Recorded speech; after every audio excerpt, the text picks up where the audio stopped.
Stick to our game and getting pucks in and just going to work, honestly.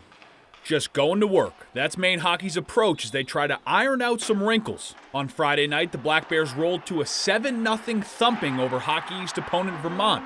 However, the next night, they fell 2-1 to that same Vermont team. Head coach Ben Barr believes the final 2 periods on Saturday weren't that much different than Friday. However, it was a lousy start that broke the Campbells' back. That's also a symptom of, what we're going through here is, are we willing to pay the price when the game's a little bit harder? And, the second night, it's always harder. Whether you won or lost the first night, it's always harder. And, our start wasn't good enough on Saturday, and we paid the price for it.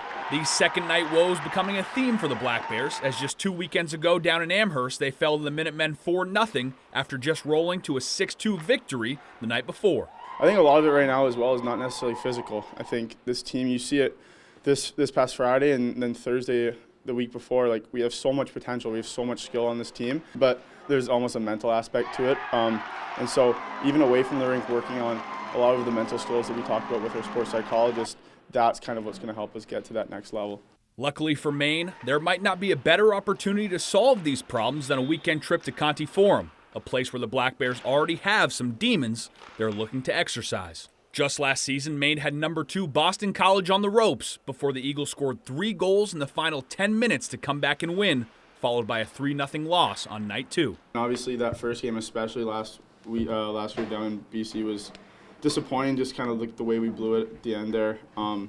That's frustrating, and so there's a bit of a sense of revenge or anticipation behind that. But honestly, anytime we get to go down to Boston and play some of those big schools with all the highly touted prospects and big names, it's exciting to go down there and kind of prove ourselves and see where we match up against them. Puck drops at 7 p.m. on Friday and Saturday. From Orono, Jack Webb, ABC7 Fox 22 Sports.